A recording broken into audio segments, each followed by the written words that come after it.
Deretan kasus keracunan makanan bergizi gratis MBG mencuat dalam beberapa pekan terakhir. Pihak sekolah bahkan meminta siswa untuk tidak melanjutkan makan. Polisi hingga Balai Pengawasan Obat dan Makanan sampai turun tangan memeriksa saksi dan sampel MBG. Keracunan MBG antara lain terjadi di wilayah Cipongkor, Bandung Barat, Jawa Barat, dengan jumlah siswa keracunan mencapai lebih dari 360 orang. Begitu juga di Garut, ada 150 siswa dari 3 sekolah yang keracunan MBG. Lalu di Banggai, Kepulauan Sulawesi Tengah tercatat ada 230 siswa yang keracunan. Pemerintah mencatat lebih dari 5.000 siswa mengalami keracunan usai menyantap MBG. Kepala Kantor Staf Kepresidenan Muhammad Kodari bilang pemerintah melakukan pencatatan kasus melalui sejumlah badan. Dengan jumlah penderita 5.080, ini data per 17 September. Kedua dari Kemenkes, 60 kasus dengan 5.207 penderita, data 16 September. Kemudian BPOM, 55 kasus dengan 5.320 penderita, data per 10 September 2025. Tapi lihat bahwa masalah yang sama dicatat oleh 3 lembaga, bahkan oleh BGN sendiri, ya. Nah, yang kedua, angkanya secara statistik itu sebetulnya sinkron, sama-sama di sekitar angka 5.000 ya. Ketua DPR RI Puan Maharani meminta pemerintah melakukan evaluasi total terhadap pelaksanaan program MBG. Itu perlu dilakukan agar tidak ada lagi siswa yang dirugikan dalam program ini. Nanti tentu saja kami akan melakukan pengawasan tempat-tempat yang mana ada masalah di tempat dapur-dapur MBG untuk melihat secara langsung itu sebenarnya masalahnya itu seperti apa, apakah di dapurnya, apakah di sekolahnya, untuk bisa melihat dari hulunya itu sebenarnya masalahnya seperti apa. Jadi memang evaluasinya itu harus dilakukan secara total. Imbas banyaknya kasus dugaan keracunan, Badan Gizi Nasional bakal membentuk tim investigasi untuk menyelidiki menu hingga dapur program makanan bergizi gratis. BGN menilai belum tentu semua makanan yang bermasalah memicu keracunan. Saya akan membentuk tim investigasi untuk masalah hal yang diduga keracunan dan juga tim investigasi di bidang menu makanan atau dapur. Merespon banyaknya kasus keracunan MBG, Indonesia Corruption Watch (ICW) mendesak evaluasi total program ini. ICW menilai tata kelola program MBG buruk dan minim pengawasan.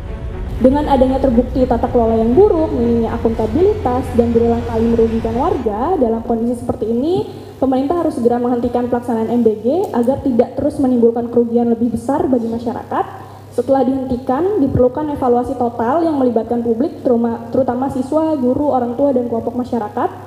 Dan evaluasi ini penting untuk memastikan kembali jika memang MBG ini akan dilanjutkan dengan perencanaan yang lebih matang, mekanisme dan pengawasan yang independen, transparansi dan akuntabilitas anggaran, serta memastikan memang program ini benar-benar berorientasi pada kebutuhan warga, bukan kepentingan politik atau ekonomi elit. Program MBG baik sebagai intervensi pemerintah untuk mengatasi masalah gizi buruk dan kesehatan siswa, serta menggerakkan roda perekonomian. Menurut ICW, pemerintah harus memastikan perbaikan tata kelola, akuntabilitas, dan orientasinya harus benar-benar kepada siswa dan sekolah. Tim Liputan Kompas TV.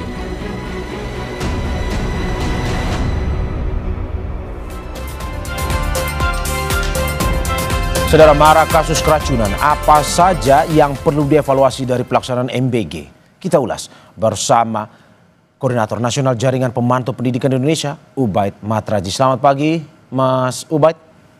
Selamat pagi, Bang Mario. Terima kasih Mas Ubaid sudah bergabung di Dialog Sapa Indonesia Pagi, dan juga bersama anggota Komisi 9 DPR fraksi PD Perjuangan, Edi Wuryanto. Selamat pagi, Pak Edi.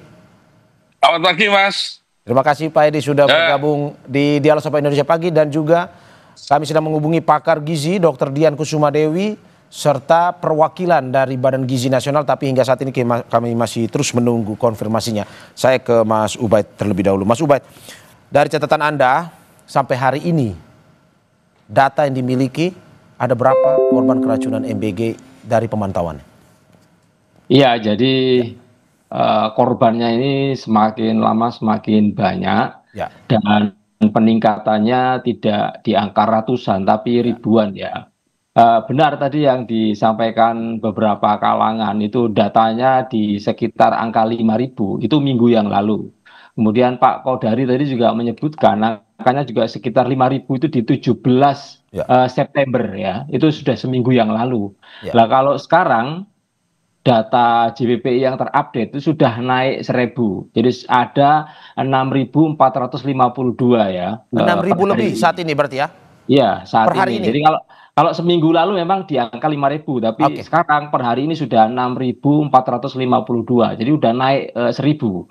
Ya. Karena itu kami mencermati bahwa ini kenaikannya sudah tidak ratusan lagi, tapi per minggu bisa ribuan. Karena itu kami mendesak supaya ada penetapan status kejadian luar biasa ya. Karena kami tentu mengutamakan keselamatan anak-anak, nyawa anak-anak gitu. Sehingga ini tentu perlu ada evaluasi yang serius, semua pihak duduk bareng gitu ya. Karena ini simpang siur di sekolah, orang tua, anak-anak.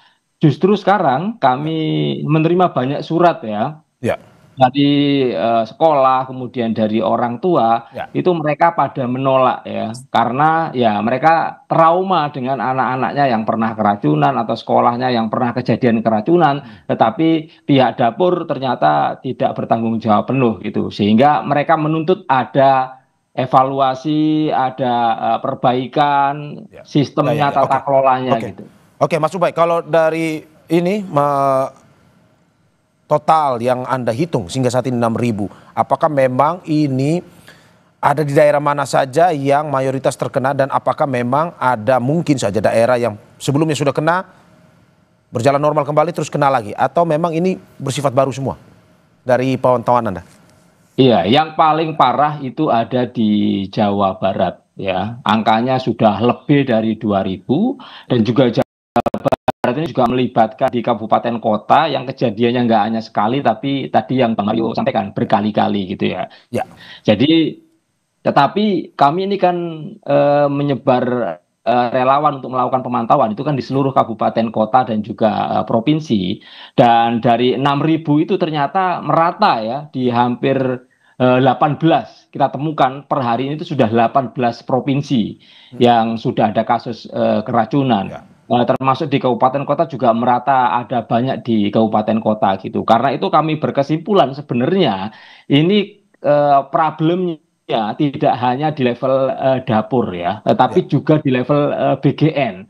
Sistem yang dibikin oleh BGN, kemudian tata kelola yang diterapkan oleh BGN, kemudian quality controlnya, pengawasannya gitu. Kalau JPP ini kan kami banyak bersinggungan dengan stakeholder di sektor pendidikan gitu ya. Sekolah-sekolah ketika ada banyak keracunan MBG itu dinas pendidikan sama sekali tidak tahu, sama sekali tidak dilibatkan gitu kan.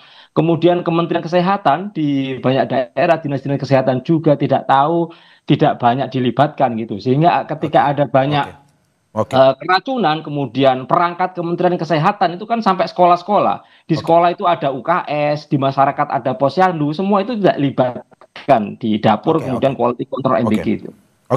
Saya ke Pak Edi. Pak Edi, bagaimana dari DPR sendiri melihat JPPI sudah punya catatannya sendiri, dari DPR seperti apa catatannya? Ya, Pak Mario, jadi Mas Ubaid tadi benar juga, kemarin juga sudah kita bahas di Komisi 9 dengan Pak Ubaid. Jadi intinya bahwa Presiden kan keinginannya mulia itu, program untuk membantu rakyat miskin agar tidak terjadi malnutrisi dan stunting, dan itu akan berpengaruh terhadap quality SDM. Nah, sejak awal kami sudah memberi warning, ada PP 86 2019 yang mengatur tentang keamanan pangan, terutama pangan olahan siap saji yang melibatkan antara BPOM dan Kementerian Kesehatan dan pemerintah daerah. Kan persoalannya ini kan keracunan kan. Kalau ada keracunan, Mas Ubed tadi benar, berarti ada tata kelola yang ada di SPPG itu tidak baik atau berjalan tidak baik, atau sistem yang ada di BGN tidak berjalan dengan baik. Karena itu kami mendorong bahwa BGN ini tidak bekerja sendirian. Dia harus menjalin kerjasama intensif dengan Badan POM, lalu pemerintah daerah, dinas kesehatan dan puskesmas yang memiliki resources dan infrastruktur untuk membantu BGN di dalam pengawasan makanan siap saji ini. Ini nggak mudah, karena jujur Presiden menaikkan angka target di 2025 5.000 menjadi 30.000 dapur. Ini bagi BGN berat kalau dikerjakan sendiri, sehingga yang terjadi sekarang kan peran BPOM dan peran Kementerian Kesehatan dan peran pemerintah daerah kan dianggap lemah. Tadi yang disampaikan Mas Ubed benar, pengamatan saya, Dinas Kesehatan tidak berjalan dengan efektif. Menurut Anda apakah memang sebenarnya evaluasi ini dianggap lambat? Karena posisinya saat ini dari data JPPI sendiri sudah 6.000 sebenarnya. Harusnya kemarin-kemarin melihat seperti ini ya, seperti yang Anda bilang tadi, harus dilakukan evaluasi secepatnya sebenarnya. Ya, BGN kan fokus pada kuantitas ya, mengejar serapan anggaran yang rendah dengan cara meningkatkan jumlah dapur mencapai target 30.000, baru serapan anggarannya kena. Kalau berpikirnya kuantitas, pasti kualitasnya terabaikan. Karena itu ya siapa yang mikir kualitas dapur ini? Kan bukan hanya BGN sendiri. Di situ ada BPOM, di situ ada Pemda, di situ ada Dinas Kesehatan, di situ ada Puskesmas.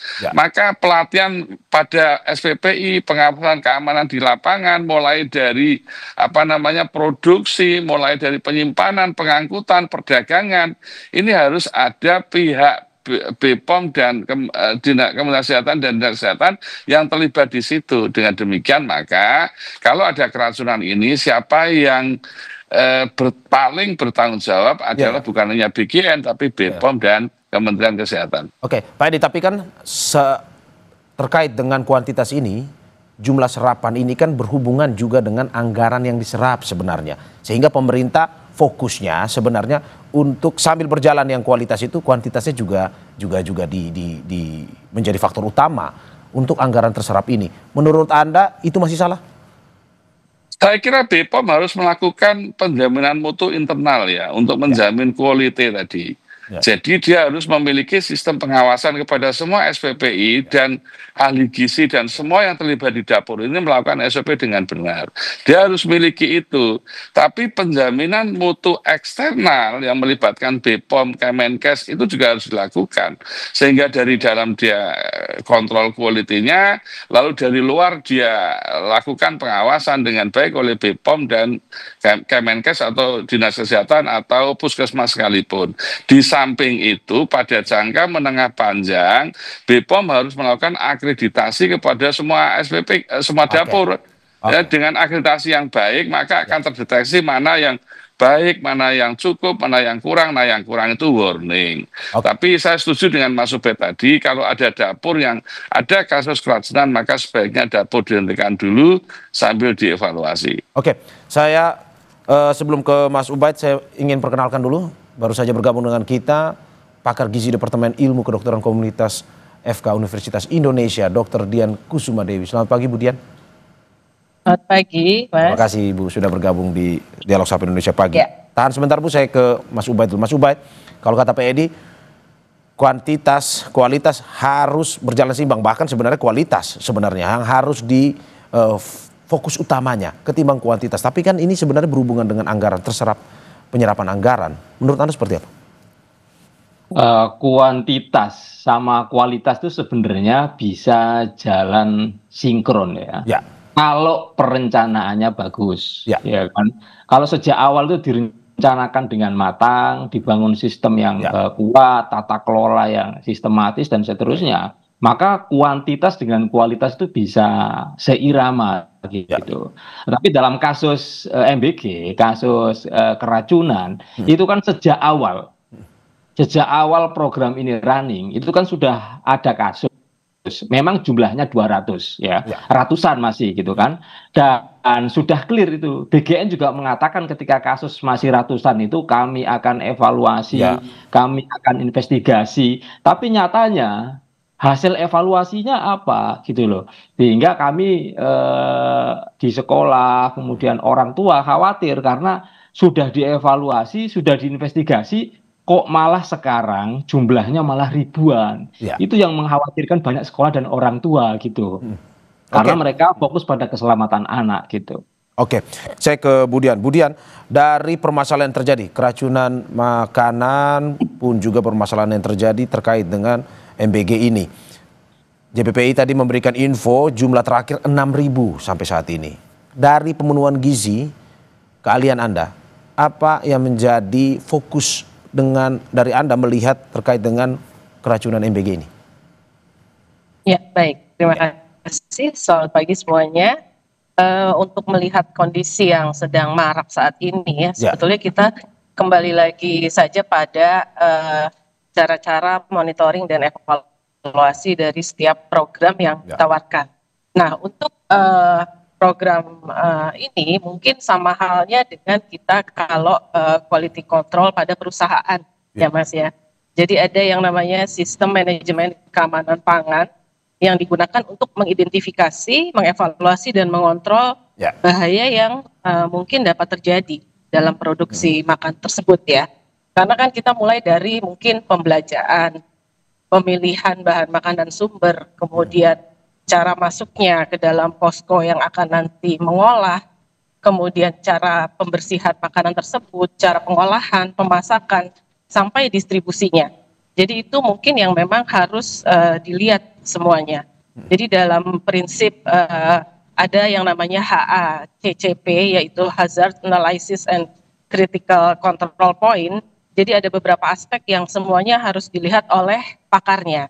Jadi di situ dilihat dari mulai analisis bahaya, kemudian penentuan critical control point, batas kritisnya seperti apa, pemantauan, koreksi, sampai verifikasi, dan perlu ada dokumentasi. Budian, kalau melihat ada kasus misalkan makanan basi, ini soal apa sebenarnya? Apakah pemilihan bahan makanan yang salah atau penyajiannya sebenarnya? Ya, itu dia. Jadi semua harus dilihat. Jadi mulai dari bahan makanan sumbernya sendiri, apakah memang sudah sesuai dengan standar yang ditetapkan?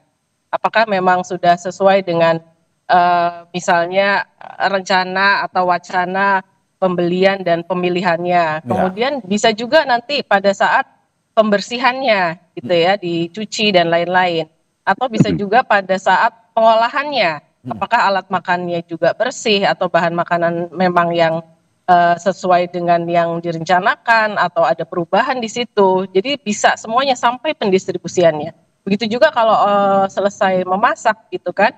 Apakah penempatannya dalam kotak makanan itu juga sesuai, apakah menutupnya juga tidak langsung ditutup. Seperti kita tahu kalau makanan panas ditutup itu kan memang mudah basi, seperti itu Mas. Oke, Budian, kalau kita berbicara satu dapur misalkan harus menanggung puluhan ratusan anak dalam waktu setiap hari kita makan, menurut Anda apakah memang dengan penyajian yang ya kita bisa bilang cepat seperti ini bisa tidak terhindarkan hal-hal keracunan seperti ini, atau sebenarnya ini ya lumayan beresiko tinggi dengan penyajian yang dibutuhkan kecepatan, terus juga harus melihat lagi gizi apa yang baik buat anak dalam waktu yang begitu singkat. Menurut Anda bisa dihindarkan tidak sebenarnya keracunan kejadian-kejadian seperti ini? Makanya sistem ini memang perlu ada gitu ya Mas ya. Sistem ini dibuat untuk mengidentifikasi resiko-resiko yang mungkin terjadi. Kalau sistem ini tidak berjalan dengan baik, tentunya ya yang sekarang terjadi mungkin aja dari salah satu alur dalam penyajian atau pembuatan MBG tersebut. Gitu. Jadi yang harus dilihat adalah monitoring evaluasinya. Kira-kira di mana ini, dan itu tidak sama pada setiap posko tentunya ya.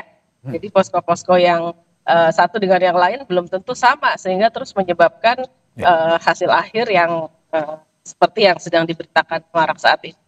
Oke, saya ke Pak Edi. Pak Edi, kemarin Ketua DPR Bu Puan Maharani bilang DPR akan turun langsung untuk mengecek terkait dengan evaluasi ini. Akan seperti apa evaluasi yang dilakukan oleh DPR, dan jika hal tersebut ada masalah yang ditemukan, solusinya akan seperti apa? Tapi sebelum Anda menjawab, kita usai jeda berikut.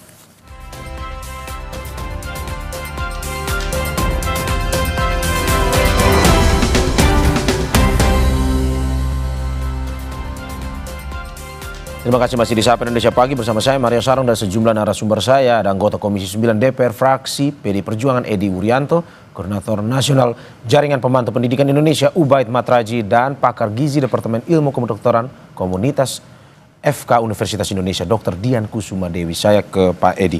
Pak Edi, bagaimana kemarin Bu Puan sudah memberikan pernyataan bahwa DPR akan mengevaluasi dan akan turun langsung katanya. Evaluasi seperti apa dan aksi seperti apa yang akan dilakukan oleh DPR turun langsung nanti ini? Ya, minggu depan kami akan usulkan mengundang 3 mitra ya. Satu BGN sendiri, 2 Kemenkes, yang ketiga Badan POM, yang itu wilayah kerja Komisi 9 untuk mengevaluasi ini secara total. Agar peraturan pemerintah berjalan dengan baik, seluruh pihak ini dalam pengawasan semakin intensif. Yang kedua, tanggal 3 Oktober nanti kami sudah mulai masuk reses. Maka semua anggota Komisi 9 akan turun ke dapur SPPG untuk melihat ekosistem di lapangan apa masalahnya. Jadi dugaan-dugaan selama ini yang sudah kita bahas beberapa hari terakhir ini, coba nanti di lapangan kami akan cek. Tapi yang lebih penting dari itu memang keterlibatan pemerintah daerah itu sangat minim sekali. Seperti yang disampaikan Mas Ubed tadi. Bupati, Kepala Dinas Kesehatan, Kepala Puskesmas, sampai tidak tahu, sampai tidak dilibatkan. Sementara ini program berhubungan dengan ibu hamil, ibu menyusui. Nah ini yang nanti kita cek di lapangan. Dengan begitu nanti kami akan lebih bisa mendorong keterlibatan stakeholder baik BGN, BPOM, pemerintah daerah, dinas kesehatan, bahkan TNI Polri yang ada yang selama ini mendukung, itu kita akan sinergikan sehingga semuanya akan keroyokan bagaimana memperbaiki kualitas SPPG ini. Oke, salah satu berarti yang kita tangkap salah satu usulan solusi dari DPR kepada BGN adalah mencoba untuk memberikan peran aktif kepada pemerintah daerah ya ke depan. Oh ya, karena dia juga memiliki tanggung jawab dalam hal pemeriksaan terhadap kegiatan atau produksi makanan, penyimpanan, pengangkutan, perdagangan. Kalau itu mengkhawatirkan bagi rakyatnya, saya kira pemerintah daerah melalui dinas kesehatan berhak untuk masuk ke SPPG. Demikian juga BPOM di daerah juga berhak masuk karena ini wewenang mereka yang diatur di dalam regulasi. Agar juga mereka menjadi pengawas yang independen dalam soal tata kelola SPPG ini. Oke, Mas Ubaid, ini sejalan dengan apa yang akan dikusulkan oleh DPR terkait dengan keterlibatan pemerintah daerah. Karena selama ini pemerintah daerah bercerita bahwa ya mereka tidak pernah dilibatkan. Segala sesuatu itu memang langsung diatur dari pusat atau BGN sendiri. Menurut Anda, bagaimana nanti peran pemerintah daerah ini lebih spesifik untuk bisa memantau sehingga kejadian-kejadian seperti ini tidak akan terulang kembali? Ya, memang idealnya tadi Pak Edi sampaikan soal keterlibatan pemerintah daerah dan semua pihak. Dan juga tadi Bu Dian soal kualitas monitoring bentuknya gizinya dan seterusnya gitu. Jadi bagi kami yang ada di lapangan itu memang SPPG ini yang bermasalah tidak hanya yang ada kasus keracunan gitu ya. Kalau yang ada kasus keracunan itu kan jelas masalah besar dan menyangkut jiwa anak yang saat itu juga harus segera ditangani dan harus disikapi gitu. Nah, pertanyaannya kemudian bagaimana dengan SPPG yang belum ada kasus keracunan gitu ya. Dan ternyata laporan dari masyarakat ya dan juga sekolah-sekolah ternyata ada banyak sekali menu-menu yang disajikan ke anak-anak yang harus dimakan oleh anak-anak ternyata gizinya juga tidak jelas. Oke, bukan keracunan tetapi sorry Mas Ubaid saya potong. Bukan keracunan tapi gizi, masalah gizi ya yang memang tidak sesuai standar. Iya, jadi untuk kasus SPPG yang tidak ada keracunan itu bukan berarti tanpa ada masalah. Juga ada banyak masalah terkait dengan kualitas gizinya, kemudian menu yang disajikan.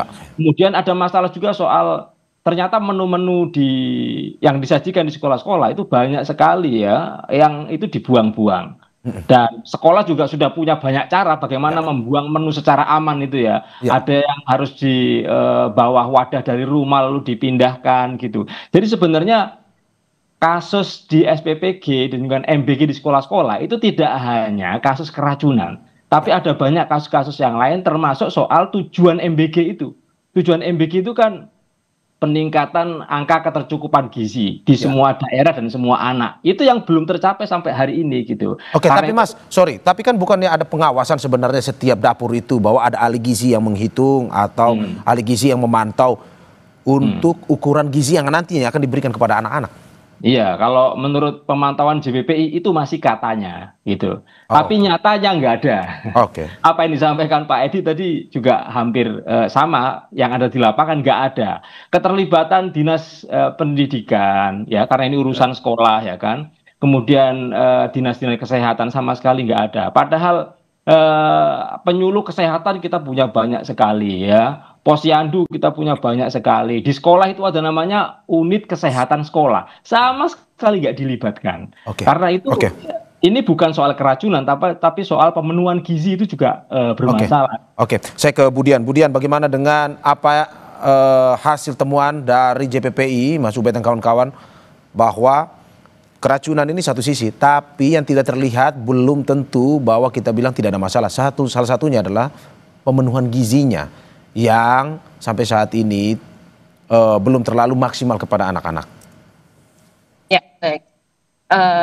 Jadi ini ada dua hal yang dibahas ya mengenai tadi masalah keracunan dan pemenuhan gizinya. Kalau kita lihat dari pemenuhan gizinya, sebetulnya kita harus memperhatikan kebutuhan kalori dari setiap individu, di mana anak-anak itu ada perhitungannya tersendiri. Jadi kita harus memberikan kalori yang sesuai. Kalau kita sudah hitung kebutuhan sehari, artinya kita juga akan melihat di dalam MBG ini adalah dalam 1 kali porsi makan.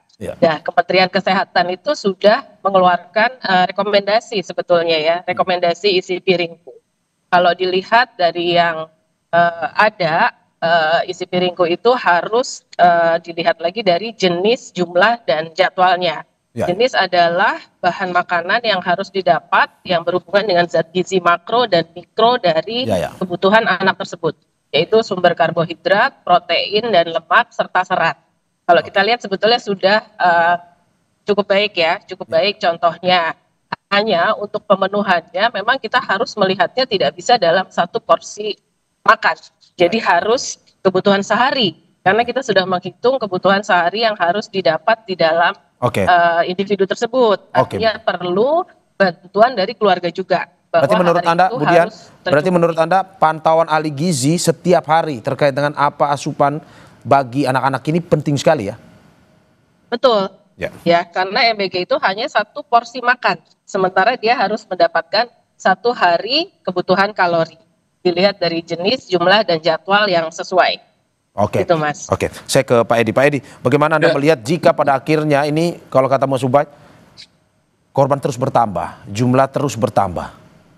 Apakah dari DPR sendiri evaluasinya akan seperti apa? Kita lihat, apakah tutup sementara sambil melihat secara keseluruhan atau tutup total dulu nih MBG?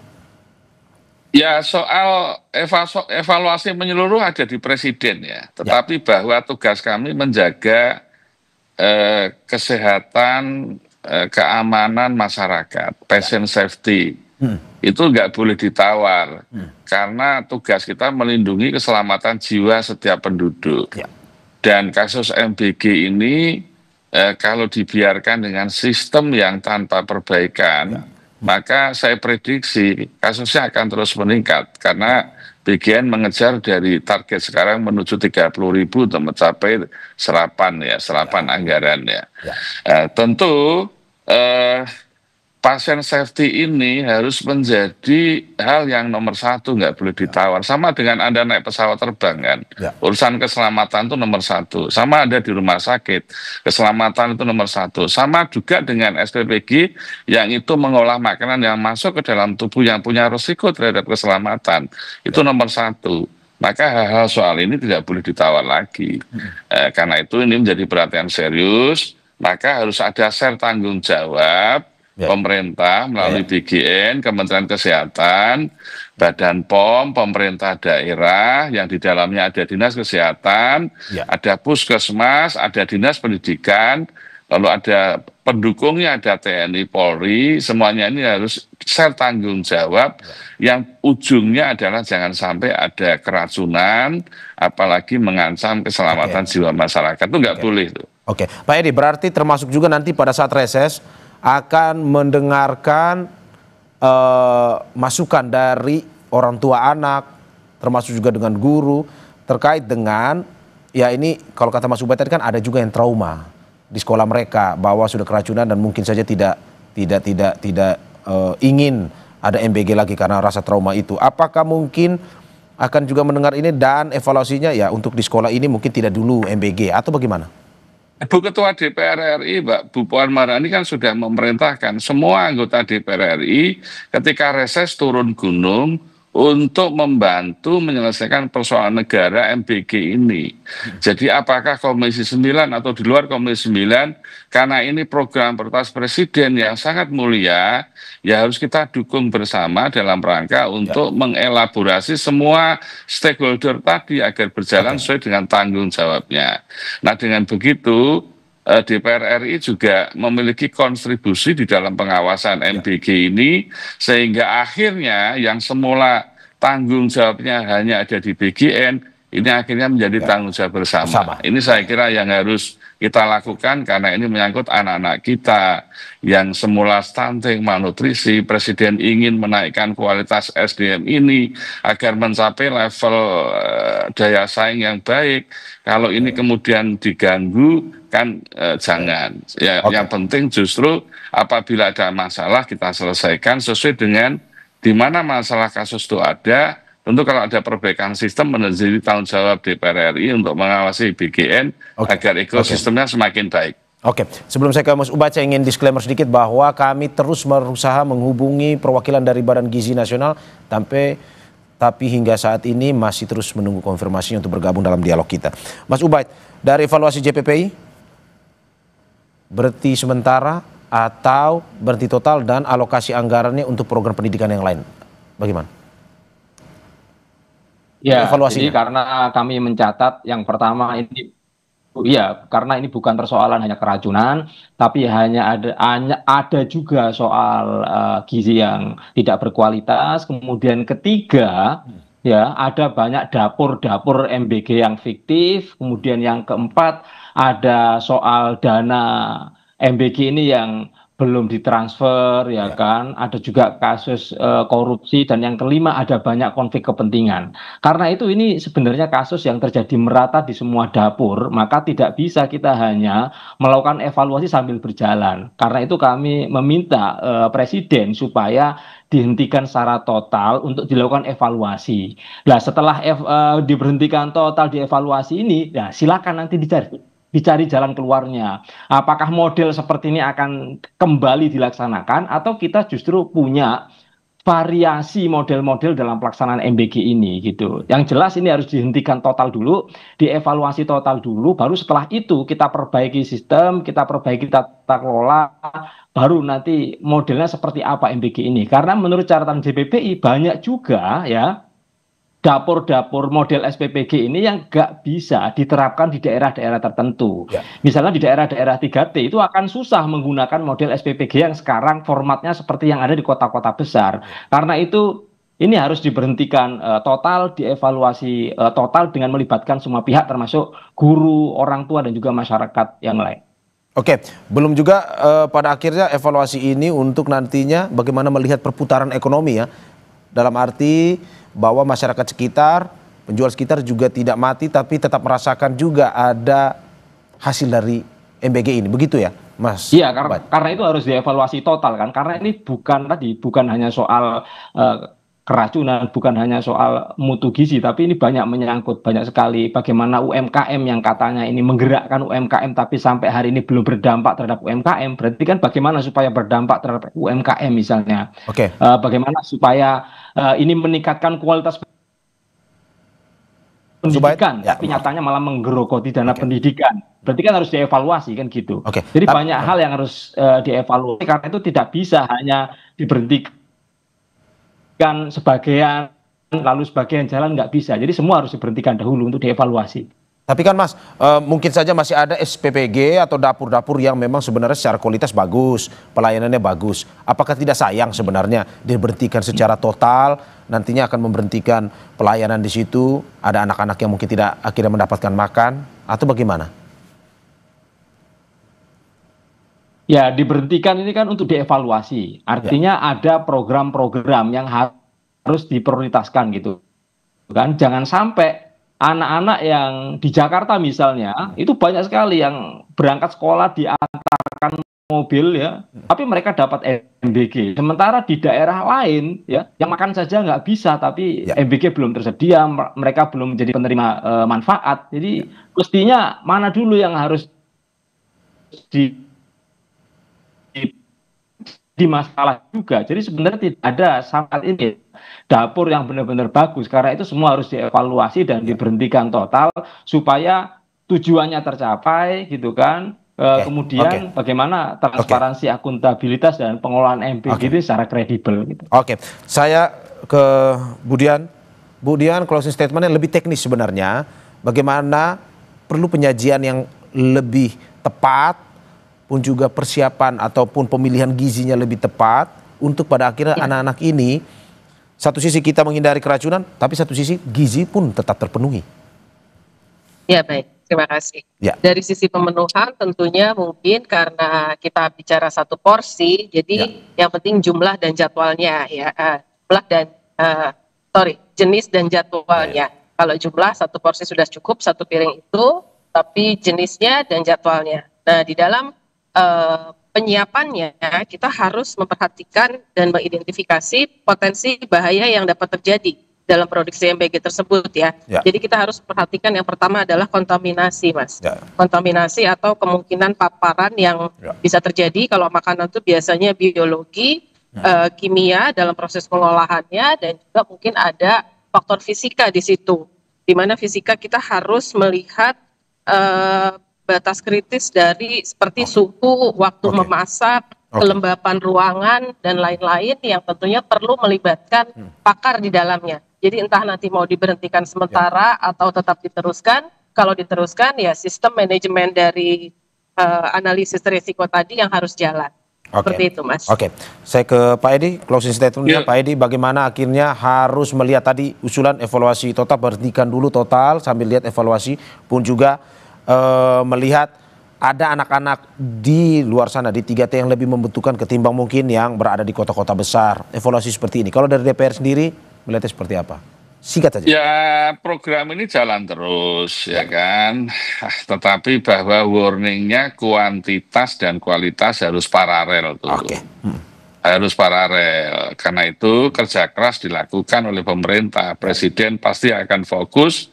DPR juga fokus, nah yang di eksekutornya, di BGN, di BPOM, Dinas Kesehatan, Dinas Pendidikan, lalu TNI Polri, ini harus kerja keras juga. Nah, yang tidak kalah pentingnya daerah 3T, tadi saya betul tadi, maka saya mendorong yang 3T itu saat ini harus didahulukan, jangan dibelakangkan.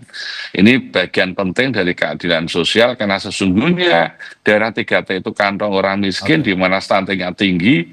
Justru kalau tidak mendapat manfaat dari program ini, inilah penyebab ketidakadilan sosial. Kita harapkan sebuah program yang bagus, tapi harus tetap dengan evaluasi yang mendalam sehingga kejadian-kejadian seperti ini tidak terulang lagi. Terima kasih anggota Komisi 9 DPR fraksi PD Perjuangan Edi Wuryanto. Sebelumnya ada Koordinator Nasional Jaringan Pemantau Pendidikan Indonesia Ubaid Matraji, dan juga pakar gizi Dr. Dian Kusuma Dewi. Terima kasih atas apa yang